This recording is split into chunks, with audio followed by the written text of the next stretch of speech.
고난주간 중에 드리는 수요 예배에 함께 하시는 모든 성도님들을 환영합니다. 이제 다 함께 찬송가 144장을 부르시겠습니다.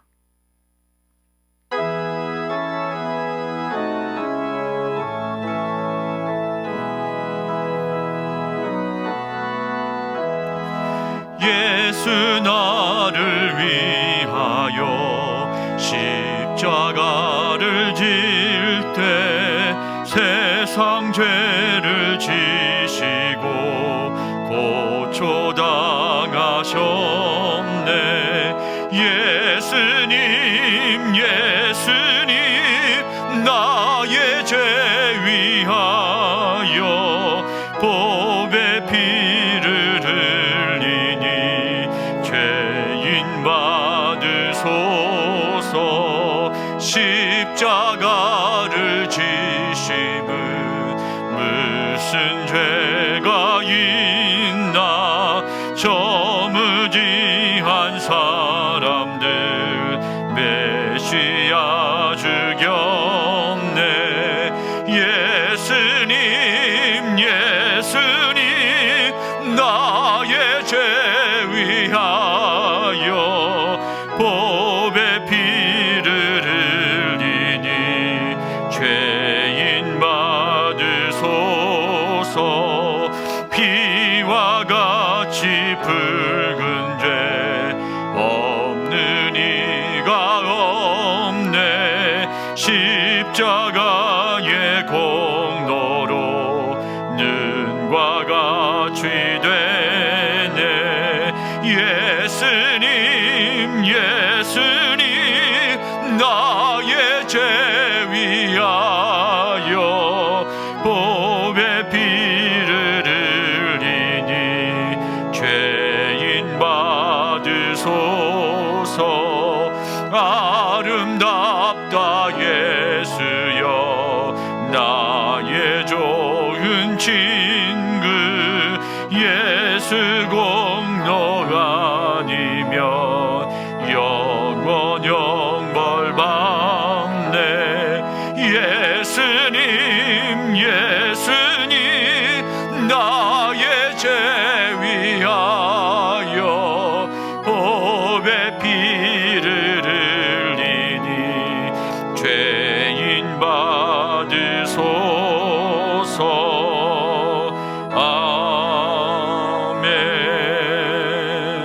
아멘.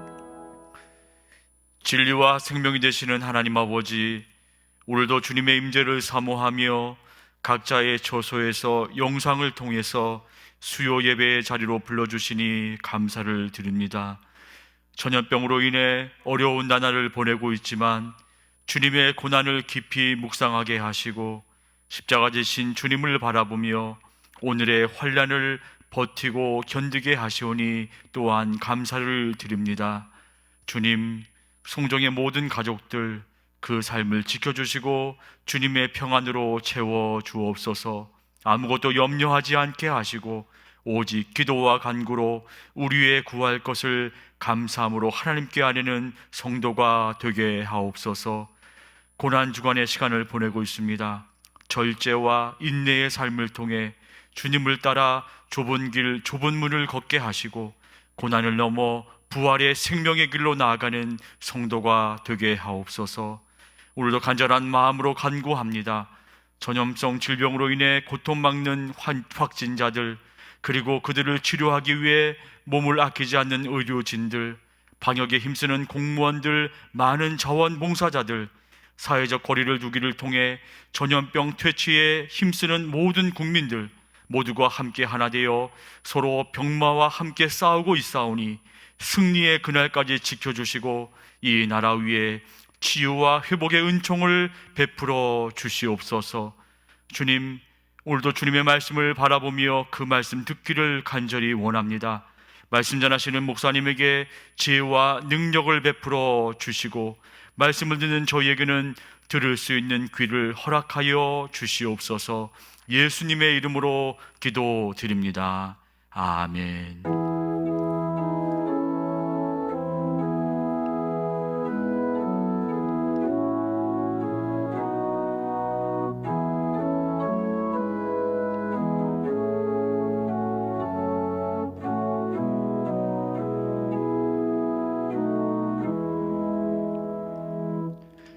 이 시간 우리에게 주시는 하나님의 말씀은 신약의 말씀입니다. 신약 성경 베드로전서 1장 6절과 7절의 말씀입니다. 베드로전서 1장 6절과 7절의 말씀을 제가 봉독해 드리겠습니다. 성도님들은 화면 자막을 참고해 주시기를 바랍니다. 그러므로 너희가 이제 여러 가지 시험으로 말미암아 잠깐 근심하게 되지 않을 수 없으나 오히려 크게 기뻐하는도다. 너희의 믿음의 확실함은 불로 연단하여도 없어질 금보다 더 귀하여 예수 그리스도께서 나타나실 때에 칭찬과 영광과 존귀를 얻게 할 것이니라. 아멘. 이 시간은 말씀으로 은혜 받는 시간입니다. 담임 목사님께서 고난 중에도 기뻐하는 사람들이라는 제목으로 말씀 선포해 주시겠습니다.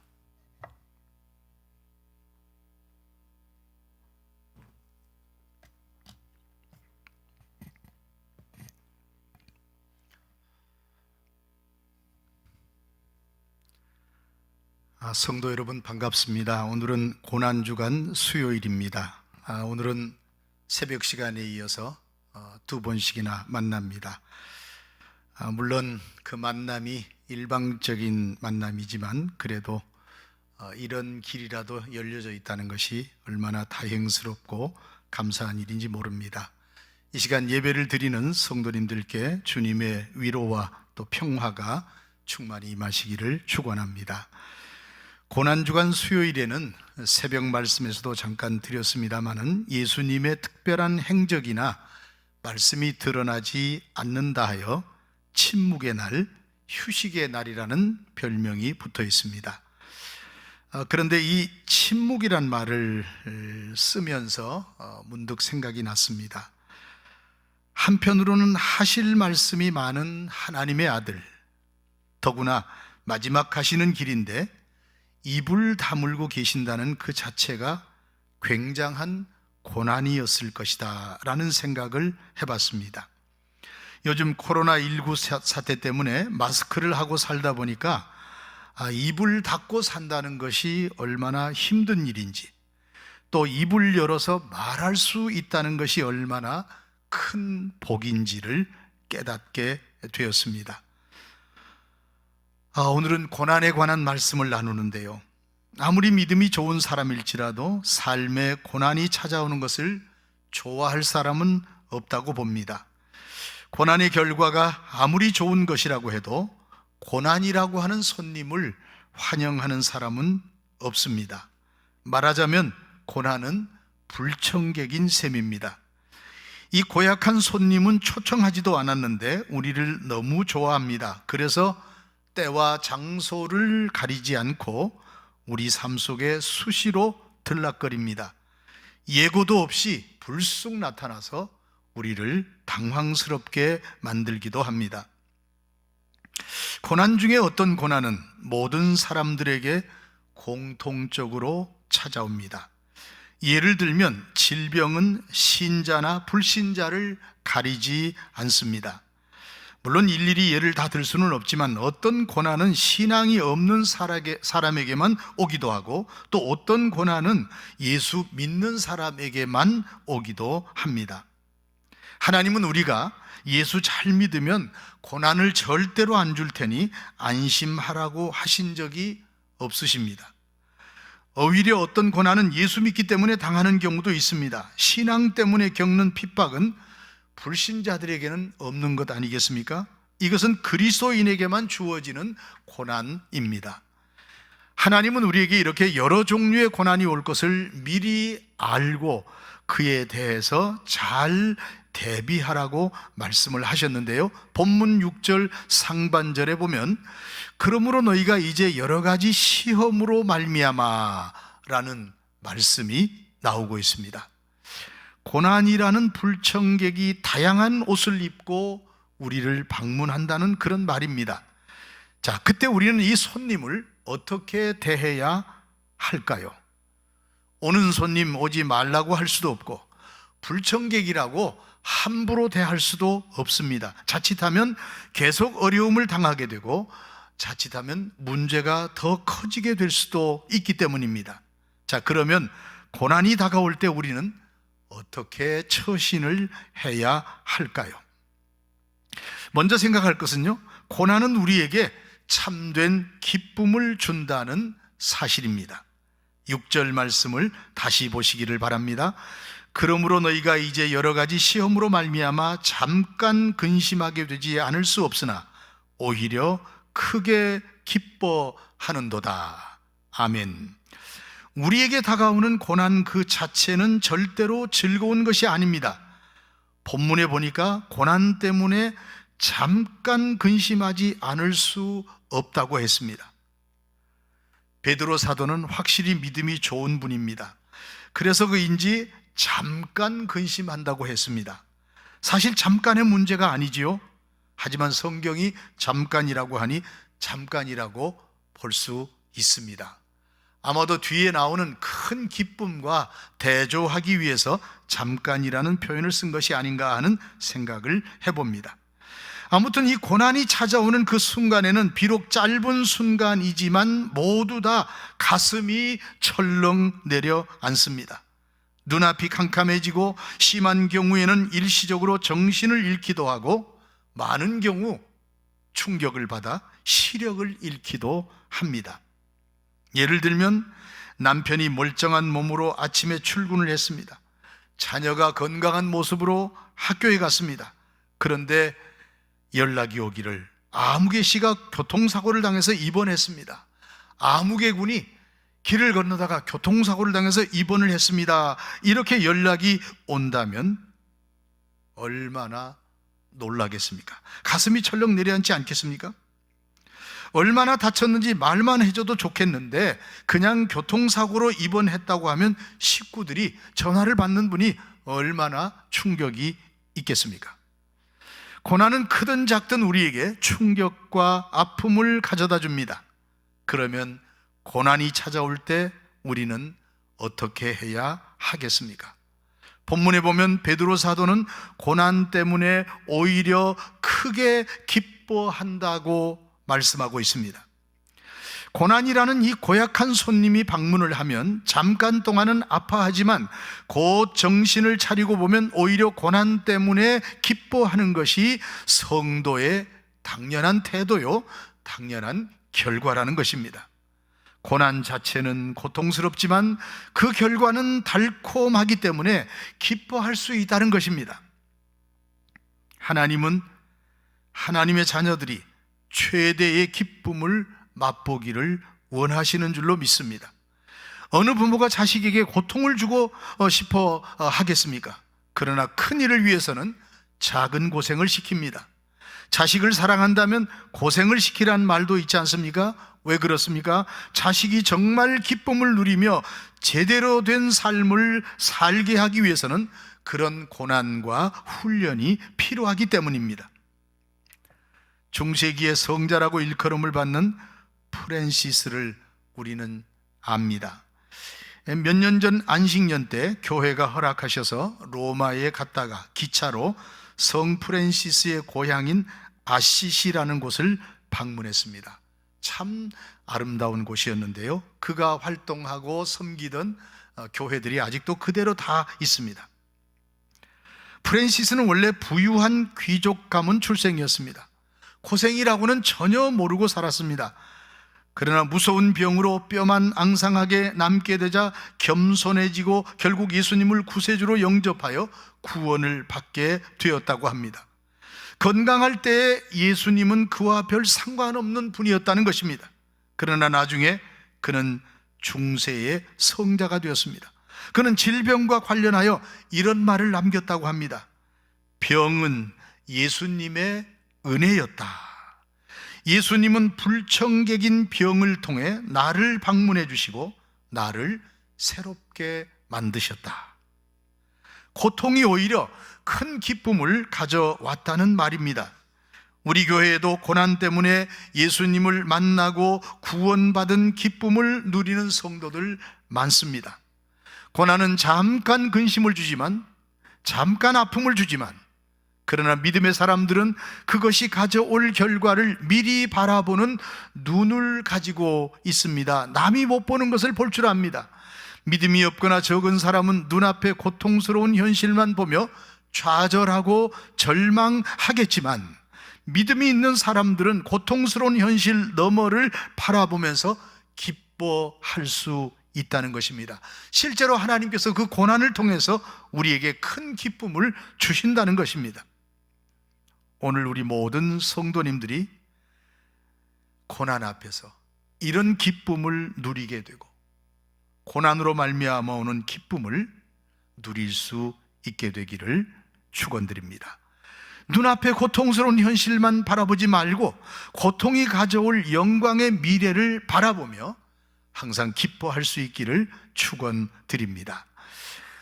다음으로 생각할 것은요, 고난은 우리를 강하게 만든다는 사실을 알아야 합니다. 고난은 강한 군사를 만드는 훈련소와 같다는 것입니다. 7절 상반절을 같이 한번 읽어보겠습니다. 너희 믿음의 확실함은 불로 연단하여도 없어질 금보다 더 귀하여. 거기까지입니다. 자, 여러분, 이 말씀이 무슨 의미일까요? 고난은 우리의 믿음을 불 용광로 속에 집어넣어서 아주 단단하게 만들어주기 때문에 금보다도 더 귀하고 값비싸게 된다는 그런 의미가 아니겠습니까?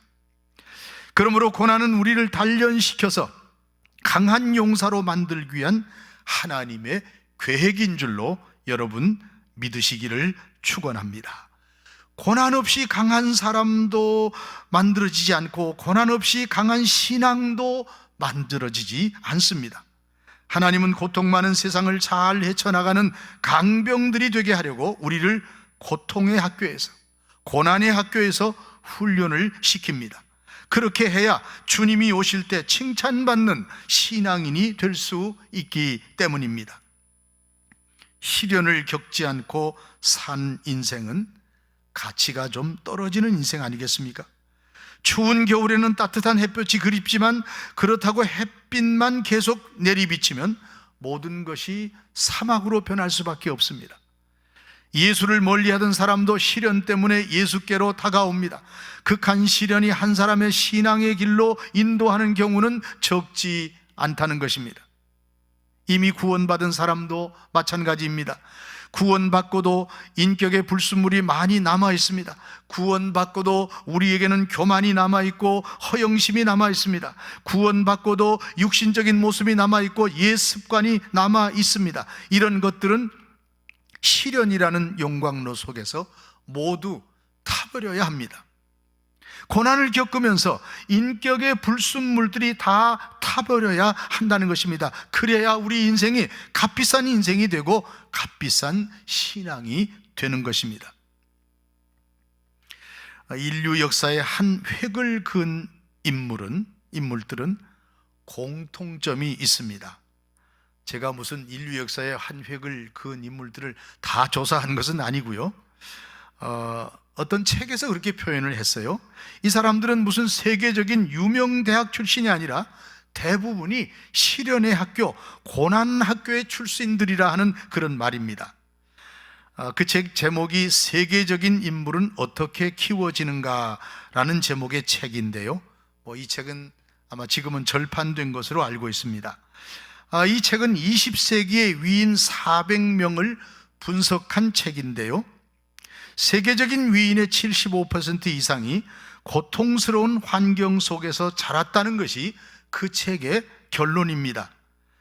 큰 인물이 되게 하려면, 그래서 첫째로 어릴 때 많은 것을 경험하게 하고, 둘째는 어릴 때부터 고생을 좀 많이 시키라는 그런 제안을 하고 있습니다.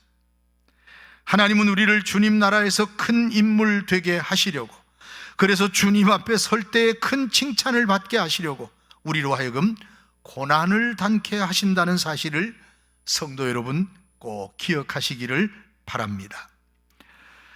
누구에게나 고난이 닥칠 때가 있습니다. 고난은 우리 인생을 위협합니다. 고난을 잘못 대처하면 고난은 우리를 넘어뜨리고 무너뜨릴 수 있습니다. 하지만 고난은 반대로 우리를 더욱 강하게 만드는 계기가 될 수 있습니다. 많은 사람들이 고난을 만날 때 당황하고 두려워합니다. 남을 탓하고 남을 원망합니다. 혹은 절망하고 인생을 포기합니다. 그러나 여러분, 믿음을 가지신 우리 성도 여러분, 두려워하지 마십시오. 남을 탓하지 마십시오. 절대로 절망하거나 포기하지 마십시오. 아무리 큰 고난이라 할지라도 하나님이 함께 하시면 우리는 얼마든지 극복할 수 있는 믿음의 사람들이기 때문입니다. 비록 불청객일지라도 잘 견디고 이겨내면 우리에게 큰 기쁨이 주어지게 됩니다. 우리를 연단시켜 주님께서 나타나실 때 칭찬과 존귀를 얻게 할 것입니다. 지금 우리는 코로나19 사태로 큰 고난 중에 있습니다.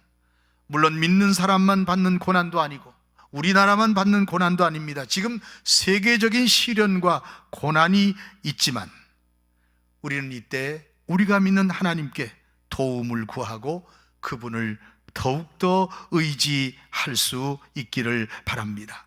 우리가 그리할 때 하나님은 우리의 고난을 성공과 승리의 기회가 되게 하여 주시고 우리의 믿음이 더욱더 연단되어 점금 같은 신앙이 되고 하나님께 칭찬받고 존귀해질 수 있는 그런 발판이 되게 해 주실 것을 믿으시기를 축원드립니다.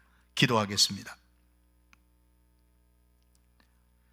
하나님 아버지, 그리스도의 고난을 묵상하는 고난주간 수요일 저녁에 저희를 주의 전으로 또 주님 앞으로 불러주셔서 감사합니다.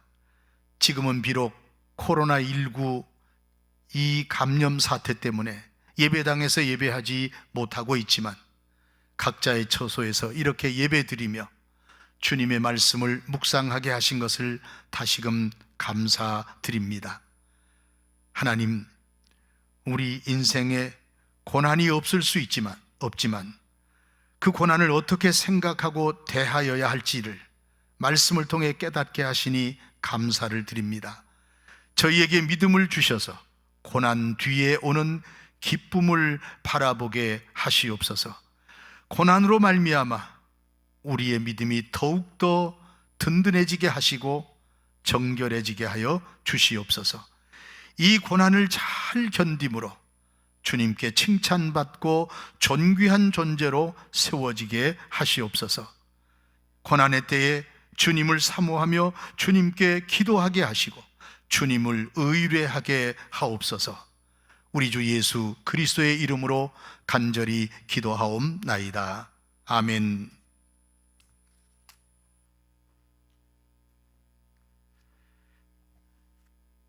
다 같이 찬송가 150장 1절과 4절을 부르시겠습니다. 이 찬송 후에 담임 목사님께서 축도해 주심으로 수요 예배를 마치겠습니다.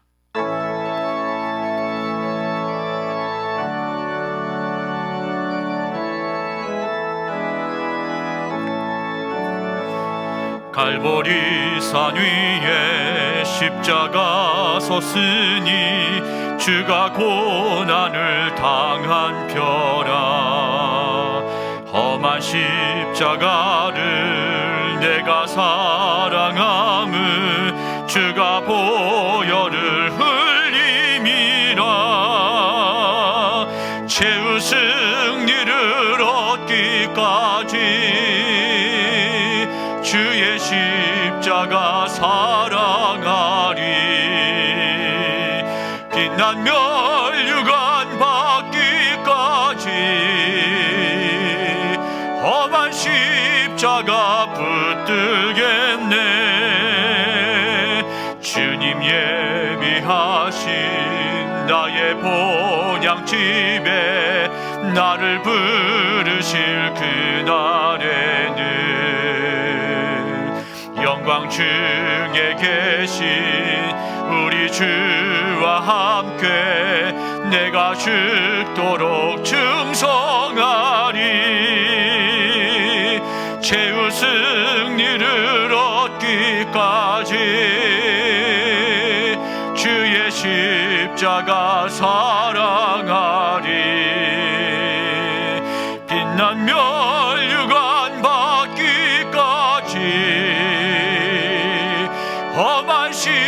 십자가 붙들겠네.